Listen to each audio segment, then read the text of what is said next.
कल की सत्संग में बात कर रहे थे हम कि मालिक अपना धाम छोड़ करके इस मंडल में अवतार शुरू करते हैं हम जीवों के लिए। मालिक की चाहना तो यही है कि कोई भी जीव अभागा क्यों रहे, सब बढ़ करके दात हासिल करे और सब अपना काम बनाए।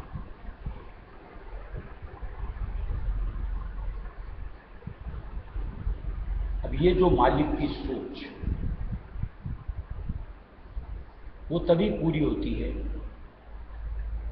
जब हम जीव उसके लिए अपने आप को तैयार करें, यानी हमारी भी चाहत का स्वरूप ऐसा ही बने।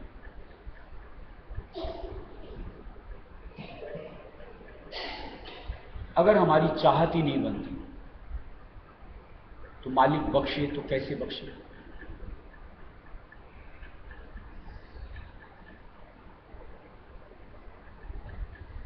जिस तरीके से मालिक ने सीधा सच्चा सहज रास्ता दिया है, जरा सी भी चाहत और सही सोच हम अपने अंतर फुरा लें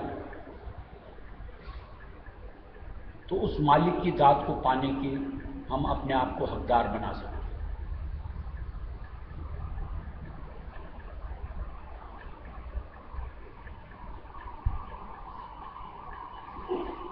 मालिक के दर से, यानी जो अवतार स्वरूप आते हैं उनकी तरफ से कुछ भी बख्शने के लिए बतौर न्यामत कोई रोक कि कोई नाप कोई तोल,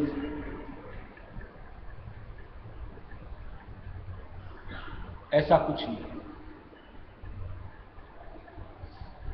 जैसी जिसकी चाहत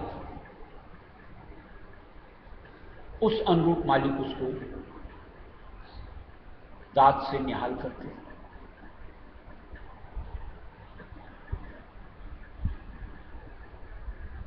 लेकिन वो न्यामत इस अनुरूप होती है कि उस एक चाह के आगे, या यूं कहूं उस एक चाह के निमित्त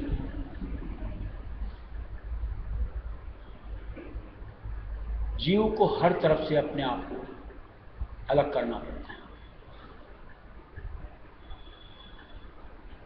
यानी निरानिरी वो एक चाहत निर्मल दात की,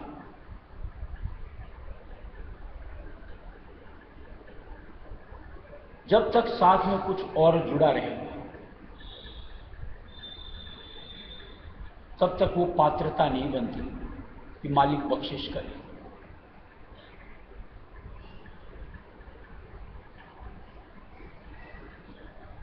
सुबह सत्संग में जैसे बात की परमार्थ की जरूरत थी, समझ अगर बातें आई हों तो परमार्थ की खटक अंतर में धारनी चाहिए कि सबसे जरूरी मुद्दा मनुष्य देह में परमार्थ, और परमार्थ में जुड़ते हुए भक्ति की दात।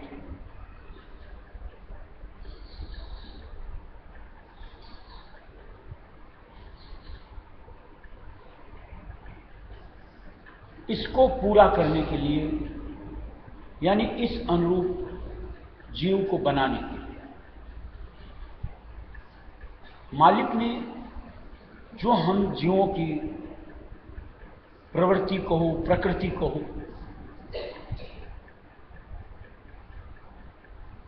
कि हम किसी से जुड़ते रहते हैं, किसी में अपने आप को बांधते रहते हैं, वो तरीका लिया।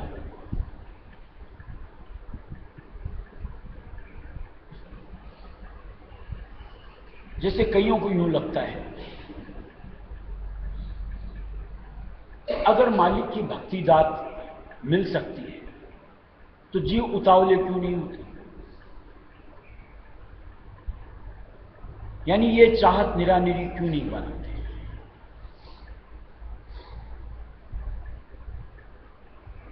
इस मुद्दे को समझने के लिए बतौर उदाहरण, जैसे हम लोग देखते हैं बच्चे खेल कूद में मगन रहते हैं,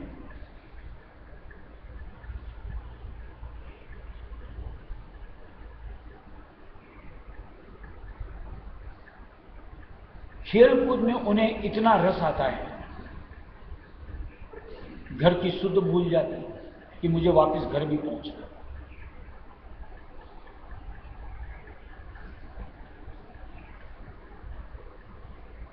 मां बाप बुलाते रहते हैं, फिर भी पलटने की मनसा नहीं बनती।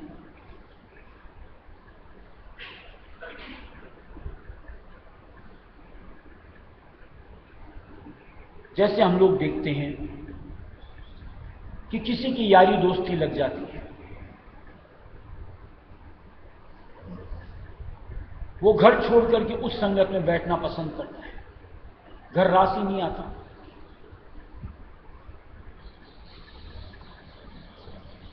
ऐसा ही कुछ हाल हमारा।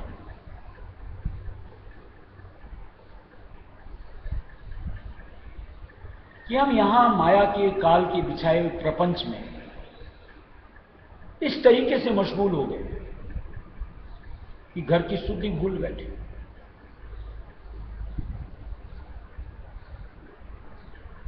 संत आके हेला मारते हैं, चलो चलो घर घंट पुकारी, रलो मिलो संग दयाल प्यारी।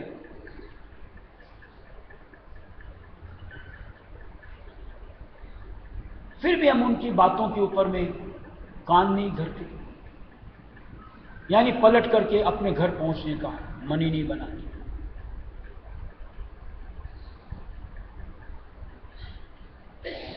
अब जरा विचार करना चाहिए कि जैसे बच्चे हैं या जो यारी दोस्ती में रहते हैं,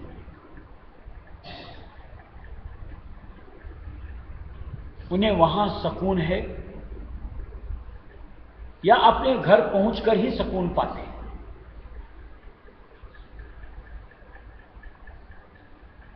जिनके साथ खेलते हैं, जिनके साथ यारी दोस्ती करते हैं, वो अपने हैं या अपने घर में जो मां बाप वो अपने हैं?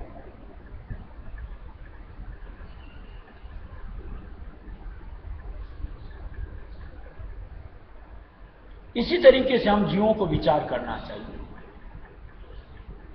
कि हम जिनमें भी उलझते हैं, क्या वहां सुख है? या जिन भी नातों रिश्तों से अपने आप को बांधते हैं, उनके साथ सुख है? या फिर संतों की बात को मानते हुए उलट करके निज घर पहुंचे, जहां हमारे परम पिता मालिक कुल राय सुनी दयाल बसते हैं, उनके पास पहुंचने से सुख नहीं? कौन अपना है? बात समझ में आए तो निश्चित तौर से हम यहां जैसे पेरेंट्स की बात मानेंगे, ऐसे हम वहां संतों की बात मानते हैं।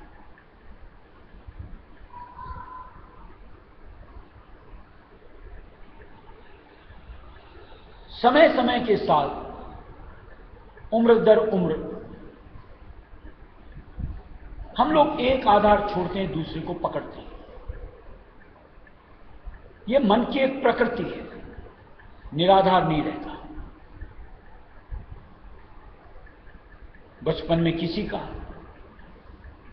जवान होते किसी का, प्रौढ़ अवस्था में किसी का। एक आधार को पकड़ता है, दूसरा छोड़ देता है। यानी दूसरा आधार कहीं उससे बेहतर मिलता है तो निचले आधार को छोड़ने में झिझक नहीं करता।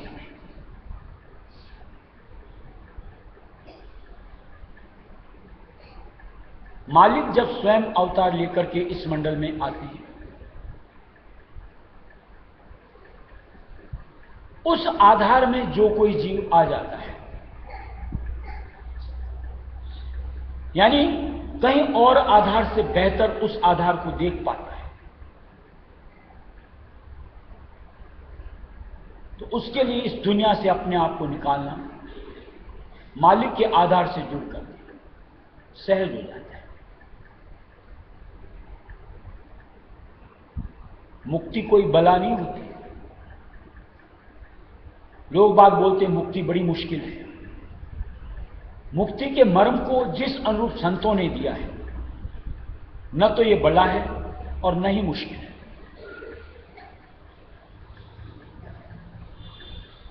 एक एक बंद से मालिक, जब हम उनके आधार से जुड़ जाते हैं, निस्तारा करवाता चला जाता है। क्या वो जड़ के साथ हो अथवा चेतन के साथ, चाहे वो तन के साथ बंधा हो, चाहे धन दौलत माया किसी के साथ हुआ, अहमियत समझ में आ जाती है। इनके जरिए से मेरा काम नहीं बनता, बल्कि बिगड़ता है। और जहां अपने गुरु के आधार में, यानी मालिक के आधार में मैं आ जाता हूं, मेरा बेड़ा पार हो जाता है, यानी मुक्ति हासिल हो जाती है।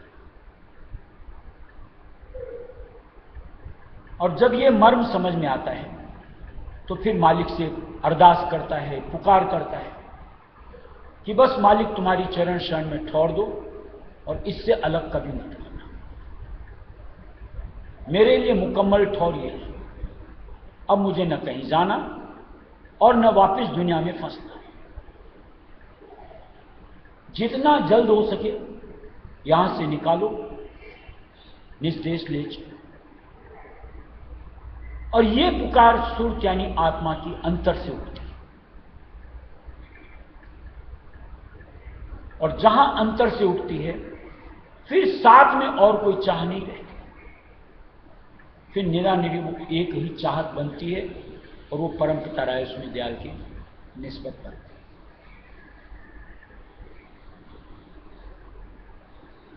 मेरे गुरु दयाल, मेरे प्यारे गुरु दाता, मंगता द्वारे प्रणाम।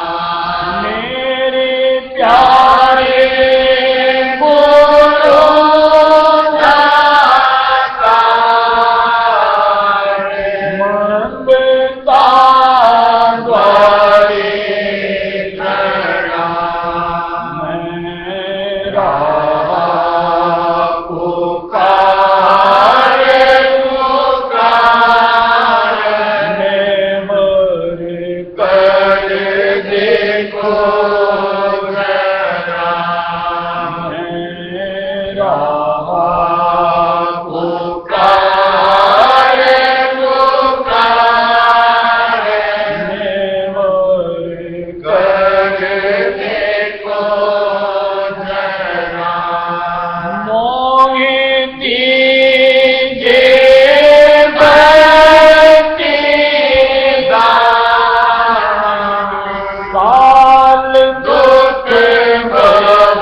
सत्संग में सुना होगा, भजन वजन गाते हैं उनमें देखा होगा।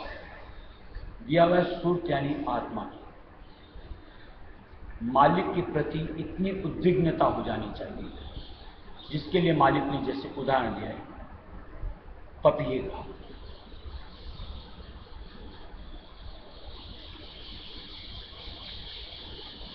एक ही टेर निकलती है, पिता प्यारे पिया प्यारे, पिता प्यारे पिया प्यारे, अनवरत टेर टूटती नहीं। कई मर्तबा जैसे बाद में भी कई बार सुनने को मिलती लय के साथ। ऐसी जब उसकी टेर होती है तो वहां से मालिक को भी उसके लिए बर्खास्त करनी पड़ती है।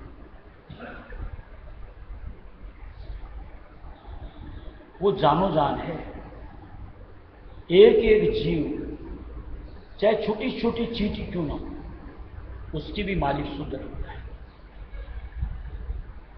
और जो सुरत आज चेत करके निरानी एक चाहत से अगर अपने आप को जोड़ ले कि मुझे बस मालिक और कुछ नहीं चाहिए, तो क्या मालिक ऐसी सूरत को अपने से दूर रखेगा? निश्चित तौर से हर जो ब्योत सूरत को यहां से उल्टा करके अपने देश पहुंचाने का मालिक देगा।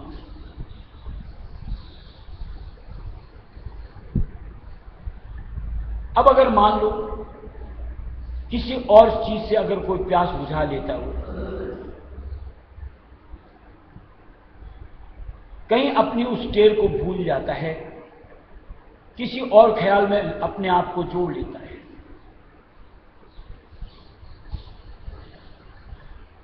तो क्या मिसाल बन पाती है? क्या वो चाहत का स्वरूप दरसता है?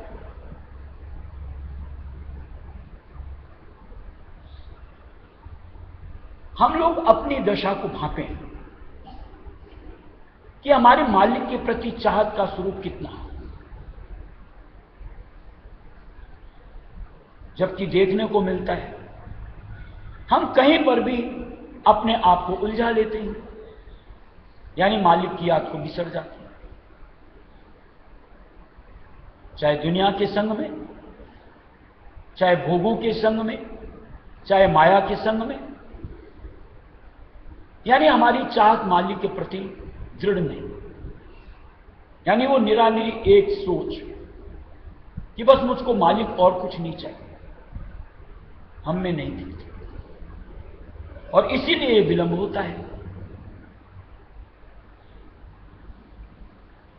फिर विचारना चाहिए, जिसको जितना भी संग यहां साकार का मिलता है,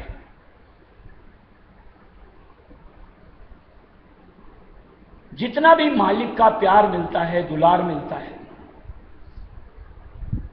दुनिया में उसकी तुलना करके आप सोचो, उसके सामने वो कितना वजनदार,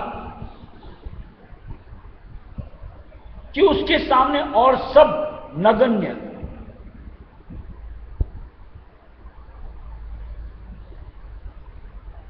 फिर तो कहीं हमारी सोच एक मालिक से जुड़नी चाहिए।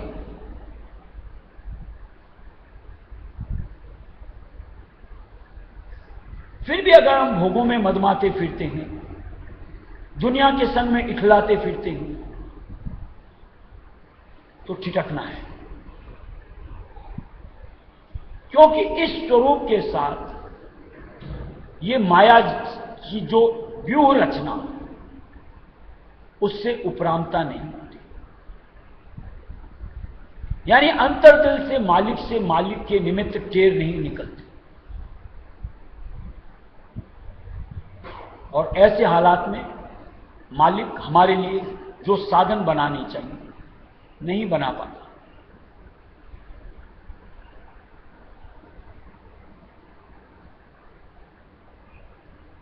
आखिर हमारे लिए यहां क्या है काम का? कभी इसमें सोचते हैं अपन कि ये संगी साथी हमारे लिए कितने काम के, या यहां के सामान कितने काम के, या यहां की भोग कितने काम की?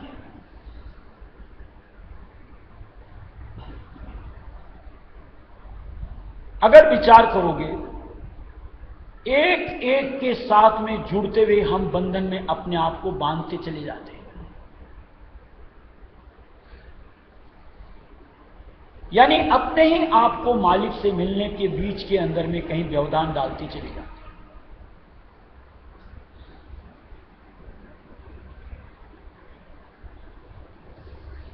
सच्ची सत्संग, सच्चा साथ, अगर मिलने के बाद भी हमारी ये दशा कि हमको सार नहीं दिखता और असार के लिए हम अपने आप की जिंदगी को गंवाते चले जा रहे हैं, तो बड़ी की ताज्जुब की बात है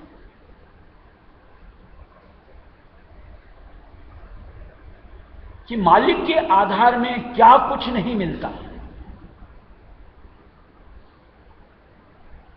किस लिए उस आधार से छिटकना और दूर जाकर के दूसरे आधार से अपने आप को जोड़ना।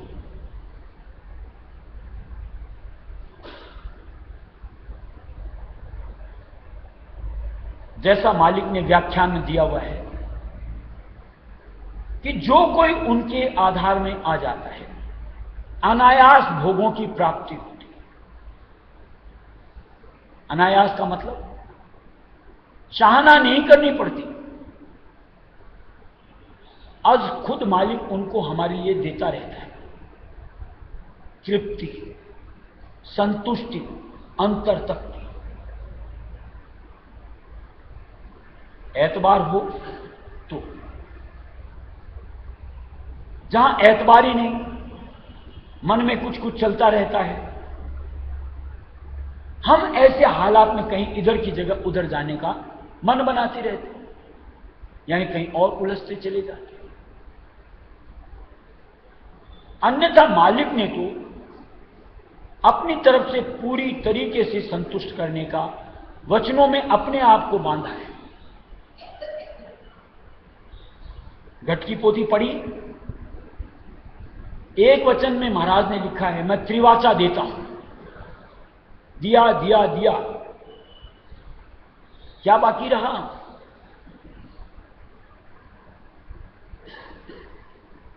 क्या उसके बाद भी कुछ बाकी रहता है जो हम लोग संशय में अपने आप को घेरते हैं कि न जाने क्या होगा? जब डोर मालिक ने अपने हाथ में हमारी ले ली, तो इतना तो उस परमपिता पे भरोसा करना चाहिए कि अब मेरा बिगाड़ नहीं हो सकता। बाहर के माहौल की बातें नहीं हो रही,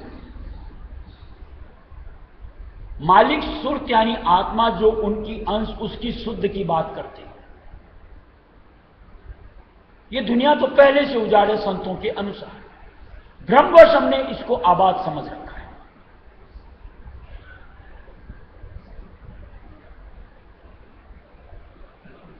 मालिक का उजाड़ कहने का मतलब कि कोई भी चीज स्थिरता के साथ में कायम रहती कहां है,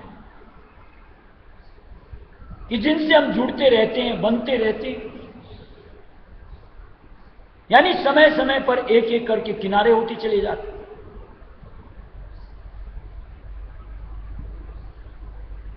लेकिन परमपिता के साथ जो रिश्ता जुड़ता है, उनके ऊपर जो एक एतबार कायम होता है, उसमें कभी परिवर्तन नहीं होता।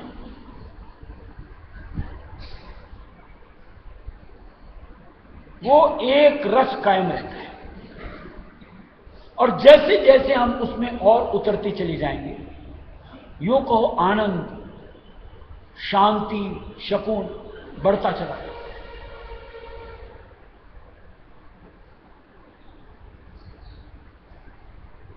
क्या ऐसी मालिक की जो यूं कहो न्यामत मिलने के लिए संतों ने संत रायस्वी मत इस मंडल में ला करके दिया, वक्त गुरु का हाथ बहाया, अपने आप को फिर भी अभागा रखना कि उनकी चरण शरण से छिटके और चाहनाओं से जुड़ते रहे, वहां विलंबते रहे, यानी खेल कूद करते रहे, यारी दोस्ती निभाते रहे।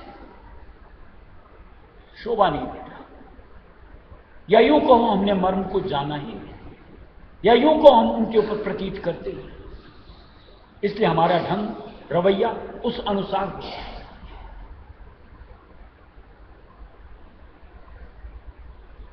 इसलिए कहीं जहां और दुनिया में हर किसी पे एतबार करते हैं, जो कि निश्चित तौर से झूठे होते हैं, एक सच्चा एतबार परमपिता पे भी करो, और कहीं कुछ कमी रह जाए तो बोलो।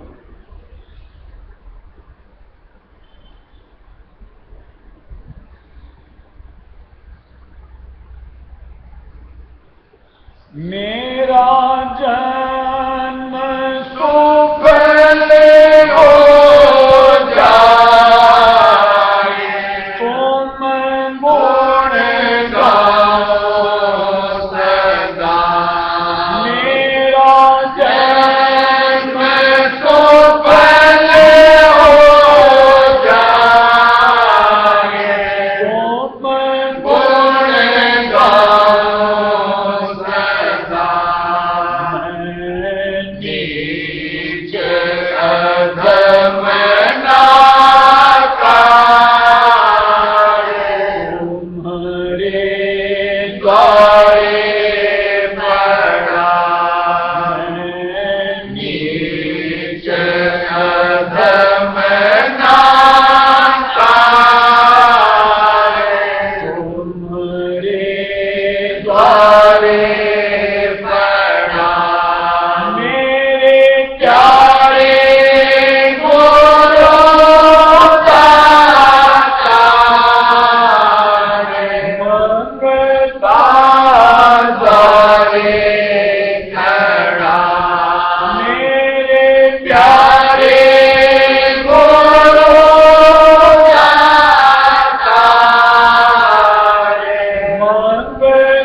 Bye.